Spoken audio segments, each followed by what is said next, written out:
कहानी की शुरुआत एक मेंटल हॉस्पिटल को दिखाने से होती है। एक वार्ड ऐसा था जहाँ स्टाफ के कुछ ही लोग जा सकते थे, क्योंकि इस वार्ड में सीरियस किस्म के मरीजों को रखा जाता था, जिनकी दिमागी हालत खराब होने की वजह से वो खतरनाक थे, अपने साथ साथ दूसरों को भी नुकसान पहुँचा सकते थे। इस वार्ड के पास एक छोटा सा कमरा था जहाँ स्टाफ के लोग काम से फ्री होकर आराम करने के लिए बैठ जाते थे। जिसके बाद हम एक डॉक्टर डैनियल को देखते हैं। वो अपनी नई किताब लिखने के लिए इस हॉस्पिटल में सीरियस मरीजों का इंटरव्यू लेने के लिए आए हुए थे, जो सदमे की वजह से दिमागी तौर पर पागल हो गई थी। अब हॉस्पिटल का डॉक्टर डैनियल का वेलकम करता है, क्योंकि उसने भी डैनियल की किताब पढ़ रखी थी, जो उसे काफी पसंद आई थी। डॉक्टर ने कहा कि कुछ मरीज ऐसे हैं जो बाकी मरीजों की निस्बत बहुत ज्यादा खतरनाक है, पर मैंने अपने 2 गार्ड्स को उनकी निगरानी पर लगाया हुआ है। जबकि डैनियल गार्ड्स को कहता है कि बारी बारी उन मरीजों को लाना शुरू करो। सबसे पहले वो एक लड़की को बुलवाता है जिसने अपनी मॉम को बचपन में ही मार दिया था, इसीलिए उसे पागल कहकर इस हॉस्पिटल में डाल दिया गया। अब उस लड़की ने खाना पीना छोड़ दिया था। जैसे वो इंटरव्यू के लिए आई, डैनियल सब रिकॉर्ड करने लगता है और लड़की से पूछता है कि वो टाइम बताओ जब तुमने अपनी मॉम का खून किया था। इस पर वो लड़की कुछ भी बताने से मना करती है और कहती है कि मैं मरना चाहती हूँ। ये सुनकर डैनियल लड़की की गर्दन पर चाकू रखी उसे जान से मारने की धमकी देता है, जिससे लड़की काफी डर गई और ये देखकर डैनियल समझ गया कि वो मरने वाली बात झूठ कह रही थी। फिर डैनियल लड़की को कहता है कि अगर तुम मुझे अपनी कहानी बताओगे तो मैं तुम्हारी मदद करूंगा। इसलिए वो लड़की अपनी कहानी बताने के लिए मान जाती है। कहती है कि सारे लोग मुझे पागल कहते हैं, लेकिन मैं पागल नहीं हूँ और अपनी मॉम से बहुत प्यार किया करती थी, पर मेरी मॉम को एक डीमन शैतान नजर आने लगा था, जिस वजह से वो काफी घबराई रहती थी। आगे वो बताती है कि जब मैं 10 साल की थी तो डर की वजह से अपनी मॉम के कमरे में चली गई, जहाँ मॉम ने देखा कि मेरे कपड़ों पर खून लगा हुआ है। उन्हें लगने लगा जैसे घर में कोई घुस आया है। मॉम को मेरी छोटी बहन की इफेक्ट होने लगी, इसीलिए वो चाकू उठाकर उसके कमरे की तरफ जाने लगती है। उन्होंने देखा कि सामान इधर उधर बिखरा पड़ा है और दीवार पर भी खरोंचों के निशान है। पर जब वो मेरी बहन के कमरे में गई तो वो बिल्कुल सही सलामत बेड पर सोई हुई थी, लेकिन तभी अचानक उनके सामने एक खतरनाक डीमन आ जाता है, जो मेरी बहन के पास चला गया। मेरी बहन को बचाने के लिए मॉम ने डीमन पर चाकू से वार कर दिया, जिससे डीमन तड़पने लगा। पर ये सच नहीं था, क्योंकि मॉम को हेलुसिनेशंस हो रही थी, यानी जो चीज हुई भी नहीं वो उन्हें दिखने लगती है। क्योंकि जब मैं वहाँ पहुंची तो वहाँ कोई डीमन नहीं था। अब जब मेरी मॉम ने मुझे वहाँ देखा तो डीमन से बचाने के लिए वो चाकू लेकर मेरे पीछे भागने लगी। अब मुझे लगा कि वो जैसे पागल हो गई है, मुझे मारने के लिए ही आ रही है, तो मैं उनसे डरकर वॉशरूम में छुप गई। मेरी मॉम ने वॉशरूम में भी डीमन देख लिया, इसलिए वो डीमन पर चाकू मारने के लिए आगे बढ़ी। मुझे लगा कि मॉम मुझे ही मारने आ रही है, इसलिए मैंने अपने बचाव में उन पर ही हमला करके जान ले ली। उसकी बातें सुनकर डैनियल को यकीन नहीं होता। तुम झूठ बोल रही हो, क्योंकि तुम कोई मासूम नहीं हो बल्कि पागल कातिल हो। अपनी मॉम को मारने के बाद तुम बहन को भी मारना चाहती थी ताकि अकेले अपने डैड के साथ रह सको। ये सुनकर लड़की काफी घबरा गई, कंट्रोल से बाहर हो जाती है, इसलिए गार्ड्स आकर उसे पकड़ के वापस वार्ड में ले जाते हैं। इसके बाद डैनियल एक बूढ़े पागल मरीज को बुलाता है, जो कि 5 साल से इस हॉस्पिटल में था। ये बूढ़ा मरीज पुलिस को जंगल में मिला था, जिसे अपने बारे में कुछ भी पता नहीं था। बूढ़े मरीज को प्लास्टिक शीट से बहुत डर लगा करता था। अब जब बूढ़े मरीज को डैनियल के सामने लाया गया तो यहाँ वो जानबूझकर उसके सामने प्लास्टिक रैप वाले सैंडविच पैकेट को खोलने लगता है, जो देखकर बूढ़ा मरीज काफी डर गया। अब डैनियल प्लास्टिक शीट से उसे लपेटकर उसकी कहानी बताने का कहता है और इस वजह से भी बूढ़ा आदमी काफी डर जाता है और अब वो उसे अपनी कहानी बताने के लिए राजी हो जाता है। कहता है कि मैं जब छुट्टियां बनाने गया हुआ था तो एक किन्नर लड़के ने मुझे पकड़ के अगवा कर लिया, फिर मुझे मारकर प्लास्टिक शीट से उसने पूरा बांध दिया, पर मैं मरा नहीं था। किन्नर लड़का मुझे घसीटकर दफन करने के लिए ले जाने लगा था। आसपास हालांकि लोग खड़े हुए थे, मगर किसी ने भी उस पर ध्यान नहीं दिया, क्योंकि उस दिन हैलोवीन की रात थी और सबको यही लग रहा था कि ये बस किन्नर वाले हुलिये में है। मगर तभी उसके पास एक ग्रुप आया, क्योंकि उन लोगों को उसकी किन्नर वाली थीम काफी अच्छी लग रही थी। वो किन्नर वाले कपड़ों में उन्हें काफी पसंद आया। फिर किन्नर उनसे कहते हैं कि मैं अब इस आदमी को दफन करना चाहता हूँ, जिसमें पूरा ग्रुप उसका साथ देने के लिए तैयार हो गया, क्योंकि वो उसकी एक्टिंग से काफी मुतासिर हो गई थी। पर जब ये सारे लोग जंगल में आए तो किन्नर ने उस पूरे ग्रुप को ही खत्म कर दिया। फिर बूढ़े आदमी को भी प्लास्टिक शीट में लिपटा हुआ ऐसे ही छोड़ के चला गया, जिस वजह से बूढ़ा मरीज प्लास्टिक शीट से इतना डरता है उससे बुरे बुरे सपने आते हैं। फिर पुलिस बूढ़े आदमी को जंगल से अपने साथ ले आई थी। सब सुनने के बाद डैनियल उसे कहता है कि तुम झूठ बोल रही हो और ये तुम्हारी खुद की ही बनाई हुई कहानी है, क्योंकि तुम इस कहानी के सहारे इस हॉस्पिटल में रहना चाहते हो ताकि तुम फ्री का खाना खाकर आराम से यहाँ जिंदगी गुजार सको। और हाँ, अब तुम्हें ये सजा मिलेगी कि तुम्हें पूरी जिंदगी प्लास्टिक शीट में लपेट कर रखा जाएगा। ये सुनकर बूढ़ा मरीज चिल्लाने लगता है, जो देखकर गार्ड्स वहाँ पर आए और उसे इंजेक्शन लगाकर शांत करते हैं। फिर उसे भी वापस वार्ड में भेज दिया जाता है।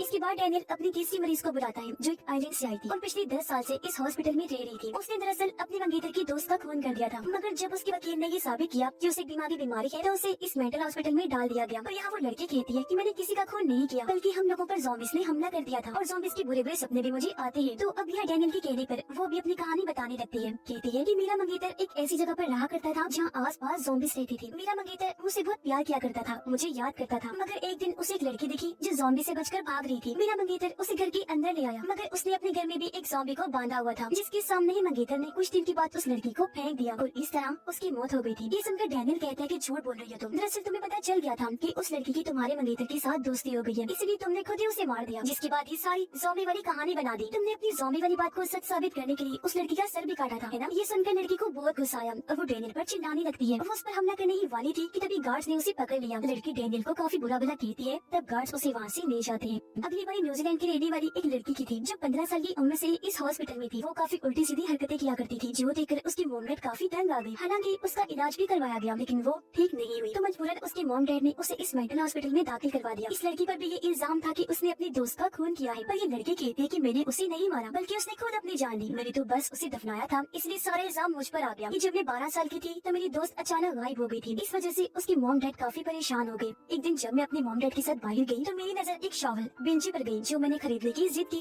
पर किसी ने भी मेरी बात नहीं मानी। लेकिन मैं वो कैसे भी करके खरीदना चाहती थी, इसीलिए मैं चोरी करके और पागल बनाकर पैसे इकट्ठे करने लग गई थी। ढेर सारे पैसे आते ही मैंने शॉवल बेंचा खरीद ही लिया। अब उसके कमरे में हम उसकी दोस्त की लाश को देखते हैं। वो उसे उठाकर बाहर सहन में आई, शॉवल से गड्ढा खोदा और उसमें दफन कर दिया। ये सारी कहानी सुनकर डैनियल पूछता है, अच्छा ये बताओ तुम्हारी दोस्त ने अपनी जान क्यों ली थी? इस पर वो लड़की कहती है कि मुझे नहीं पता, मैं कोई डॉक्टर नहीं हूँ, ये बात डॉक्टर्स को पता होनी चाहिए। इस पर डैनियल कहता है, बहरहाल जो भी है तुम झूठ बोल रही हो, अपनी दोस्त को तुमने ही मारा है। तुम सोचती हो कि ये कहानी बनाकर यहाँ से आजाद हो जाओगी, कभी नहीं। और अगली 5वें मरीज को बुलवाता है जिस लड़की ने अपनी मॉम और बहन का खून किया था और वो पिछले 7 साल से इस हॉस्पिटल में थी, पर आज तक उसने किसी से भी बात नहीं की थी। उसने बस ये बयान दिया था कि मुझे एक बुरी ताकत ने पोजेस्ट करके अपने कब्जे में कर लिया था, जिस वजह से अपना कंट्रोल खोकर मैंने अपनी माँ और बहन को मार डाला। अब यहाँ गार्ड्स को समझ नहीं आती कि आखिर डैनियल इस लड़की जैसी ना बोलने वाली मरीज का इंटरव्यू क्यों ले रहा है। डैनियल उस लड़की को हिप्नोटाइज करने लगा और उससे असली कहानी पूछने लगता है। हिप्नोटाइज होते ही असली कहानी बताने लगती है। कहती है कि बचपन में जब हमारे डॉग की मौत हुई तो मेरी बड़ी बहन को लग रहा था कि वो डॉग मेरी वजह से मरा है। इस पर लड़की कहती है कि मैंने अपनी बड़ी बहन को बाजू पर बने हुए निशान दिखाकर बताया कि मुझे एक बुरी आत्मा अक्सर नजर आती है जो मुझे काफी परेशान करती है। ये सुनकर उसकी बड़ी बहन इंटरनेट पर बहुत आत्माओं रिचुअल जादू के बारे में सर्च करती है, जहाँ उसे पता चला कि ये चीजें होती हैं, जिसका मतलब था कि वो बच्ची सही कह रही थी। उसकी बहन को भी यकीन हो गया था। उसने देखा कि मेरी छोटी बहन यानी वो मरीज लड़की किसी से बात कर रही है, पर जब उसकी बहन वहाँ आई तो उसकी बहन के अलावा वहाँ पर कोई नहीं होता। पर रात में जब उन दोनों की मॉम घर से बाहर गई तो घर का पूरा सामान अचानक अपने आप ही बिखर जाता है। तब एक सोफे के पीछे वो छोटी लड़की जाकर छुप गई। जब उसकी बड़ी बहन वहाँ आई तो बच्चे उसे बताती है कि वो बुरी आत्मा मेरा पीछा कभी नहीं छोड़ेगी। अपनी बहन को इस जंगल से निकालने के लिए उसकी बड़ी बहन इंटरनेट पर कोई मंत्र जादुई अल्फाजों के बारे में सर्च करती है। फिर उस आत्मा को वहाँ से भेजने के लिए रिचुअल करने का फैसला करती है और ये दोनों बहनें दायरा बनाकर उसमें बैठ जाती हैं। उसकी बड़ी बहन 2 डॉल्स को वहाँ रख के रिचुअल करने लगी, पर तभी अचानक वो ना नजर आने वाली आत्मा बच्ची को दायरे से खींचकर बाहर कर देती है। पर उसकी बड़ी बहन अभी भी नहीं रुकी, वो अपना रिचुअल जारी रखती है, जिसके बाद वो आत्मा निकलकर बाहर आ गई जो पोर ड्रॉनी थी। वो अब छोटी बच्ची के पास गई, इससे पहले उसे मारती बड़ी बहन सामने आ गई और अब वो एक पत्थर उठाकर डॉल के सर पर दे मारती है, जिससे उस आत्मा के सर पर भी चोट लग गई। वो बुरी तरह तड़पने लगी और वहाँ से भाग जाती है। तब तक इनकी मॉम भी आ गई थी और अब रात को जब बड़ी बहन की आंख खुली उसने देखा कि मेरी छोटी बहन अपने बिस्तर पर नहीं है। वो काफी घबरा गई, सारी बात बताने के लिए अपनी मॉम के पास जाती है, पर सामने अपनी मॉम की लाश देखकर वो सुन पड़ जाती है, क्योंकि उसकी मॉम को किसी ने बहुत बेदर्दी से मार डाला था। तभी वो अपनी छोटी बहन को यहाँ देखती है जो भी अजीब हालत में थी और उसने हाथ में शॉवल पकड़ा हुआ था, जो देखने से लग रहा था कि उसने अपनी मॉम को मारा है। जिसके बाद वो अपनी बड़ी बहन पर भी शॉवल से हमला करती है और ये सीन प्रेजेंट टाइम में वापस आ जाता है, जहाँ वो मरीज लड़की काफी चिल्ला रही थी और बार बार डैनियल से पूछती है कि आखिर मैंने आपको क्या बताया, क्योंकि हिप्नोटाइज होने की वजह से उसे कुछ भी याद नहीं था। अब उसे बोलता हुआ देखकर गार्ड्स काफी चौंक गई, पर यहाँ डैनियल कहता है कि ये भी पागल किलर है, इसलिए गार्ड्स उसे उठाकर वहाँ से ले जाते हैं। और अब अगले मरीज को बुलाया गया जिसका नाम डेमन था और उसे वेम्पायर्स पर यकीन होता है, क्योंकि वो एक वेम्पायर हंटर था, वेम्पायर्स का शिकार करने वाला। उसने अपने साथ एक काफी खतरनाक और बहादुर आदमी को शामिल करके वेम्पायर्स को मरवा दिया और क्योंकि इतने सारे लोगों को उसने मारा था इसीलिए उसे पागल कहकर इस मेंटल हॉस्पिटल में कैद कर दिया गया। पर डेमन का कहना था कि मैंने जितने भी लोगों को मारा है वो सभी वेम्पायर्स थे। अब यहाँ की गार्ड्स डेमन से काफी डरा करती थी, क्योंकि वो काफी खतरनाक किलर था। डेमन डैनियल को कहता है कि मैं अपनी कहानी बता तो दूं, पर आज तक किसी ने भी मेरी बात पर यकीन नहीं किया। मैंने बहुत सारे वेम्पायर्स को मारा भी है और अभी भी एक वेम्पायर ऐसा है जिसे मैं जानता हूँ। जिसके बाद डैनियल उससे उस खास आदमी के बारे में पूछता है जिसे डेमन ने वेम्पायर्स को मरवाने के लिए चुना था। तो अभी यहाँ डेमन अपनी कहानी बताने लगता है, कहता है कि मेरे उस साथी को पुलिस ने गिरफ्तार कर लिया था। पुलिस ने उसका नाम पूछा पर उसने कुछ भी बताने से मना कर दिया, पर पुलिस उसका नाम जॉन रख देता है और उससे उन कत्लों की बात करने लगता है जो सब जॉन ने किए थे। जहाँ सबसे पहले उसने एक लड़की को मारा था, वो जब सो रही थी जॉन ने उसका दिल निकाल लिया था। फिर उसने एक आदमी का शरीर काट कर जिस्म से अलग कर दिया। इसके बाद उसने एक कपल को भी बहुत बुरी मौत दी, दोनों को बार टब में लिटाकर उन पर तेजाब डालकर बुरी तरह झुलसा दिया और ऐसी उनकी दर्दनाक मौत हो गई। इसी तरह फिर उसने एक आदमी को भी जलाकर मार दिया। यह ऑफिसर से पूछता है कि आखिर तुमने ये सारे खून क्यों किए। इस पर जॉन कहता है कि सबसे पहले वाली लड़की का खून मैंने इसलिए किया क्योंकि उसने अपने 4 दोस्तों को मारा था, दूसरे आदमी को इसलिए क्योंकि उसने 7 लोगों की जान ली थी, कपल को इसलिए क्योंकि उन्होंने कई सारे मासूम बच्चों की जान ली थी, मुझे इसलिए पता चला क्योंकि उनके गार्डन में मैंने हड्डियां लिखी थी। जॉन बताता है कि मैंने सबके खून वेम्पायर्स को मारने वाले तरीके से ही किए थे। अचानक अब ऑफिसर को भी कुछ होने लगा। अचानक ऑफिसर अपने खतरनाक वेम्पायर वाले रूप में आ जाता है। इससे पहले वो जॉन को मारता, जॉन एक नोकदार लकड़ी उसके सीने में घुसाकर इस वेम्पायर ऑफिसर की जान ले लेता है। अब प्रेजेंट टाइम में डेमन डेनियल को बताता है कि जब जॉन को पुलिस ने पकड़ा तब उसने मेरा भी नाम ले दिया था। यही वजह है कि आज मैं इस हॉस्पिटल में हूँ। और हाँ, मेन वेम्पायर जो सभी वेम्पायर्स का हेड है वो अभी भी जिंदा है। इससे पहले हम उसे मारते पुलिस ने हमें पकड़ लिया। डेमन की कहानी से डेनियल काफी मुतासिर हुआ। वो डेमन को कहता है कि तुम बाकी मरीजों से बिल्कुल अलग हो, तुमसे मिलकर मुझे बहुत अच्छा लगा। जिसके बाद डेमन को भी वापस वार्ड में भेज दिया जाता है और इस तरह उसने 6 मरीजों का इंटरव्यू ले लिया था। वो घर जाने लगा, लेकिन जब वो जा रहा था तो उसे हॉस्पिटल का सारा सामान बिखरा हुआ मिलता है और जमीन पर दोनों गार्ड्स की लाशें पड़ी हुई थी जो खून में लथपथ थी। किसी ने इन्हें बहुत ही बेरहमी से मार डाला था। इसी बीच वहाँ वो 6 मरीज आ जाते हैं जिनका डेनियल ने इंटरव्यू लिया था। सभी मरीज डेनियल पर हमला कर देते हैं और उसे मरीजों वाले कपड़े पहनाकर बेड पर बांध देते हैं। जिसके बाद डेनियल के पास डेमन आया उसे मारने के लिए, क्योंकि डेनियल भी उसे वेम्पायर ही लग रहा था। अब हालांकि डेनियल उसे काफी समझाता भी है कि वेम्पायर्स असल में नहीं पाए जाते, पर डेमन कोई भी बात सुने बगैर डेनियल पर हमला करके उसे मार देता है। पर अगले ही पल हमने देखा कि डेनियल डर की वजह से फौरन उठ जाता है। हमें पता चला कि अभी तक हमने जो सब देखा वो तो बस उसका सपना था और अब ये सच्चाई हमें पता चलती है कि डेनियल कोई डॉक्टर नहीं बल्कि इसी हॉस्पिटल का एक मरीज है। वो कंट्रोल से बाहर हो रहा था, इसलिए दोनों गार्ड्स आकर उसे इंजेक्शन लगाकर शांत कर देते हैं। अब तभी हॉस्पिटल का डॉक्टर आकर डेनियल से कुछ सवाल करने लगता है और ये सभी सवाल वही थे जो सपने में डेनियल ने उन 6 मरीजों से पूछे थे। हॉस्पिटल का असली डॉक्टर उसे कहता है कि ना तुम कोई डॉक्टर हो ना ही राइटर, बल्कि तुम पिछले 30 साल से इस मेंटल हॉस्पिटल में रहने वाले एक मरीज हो। यहाँ पता चला कि डेनियल को अपने मॉम, डैड, कजन और आंटी के खून के जुर्म में पकड़ा था। अब उसका वकील नहीं चाहता था कि वो जेल में जाए, इसलिए उसने डेनियल को इस मेंटल हॉस्पिटल में डलवा दिया और यही मरीज नंबर 7 है, पेशेंट 7।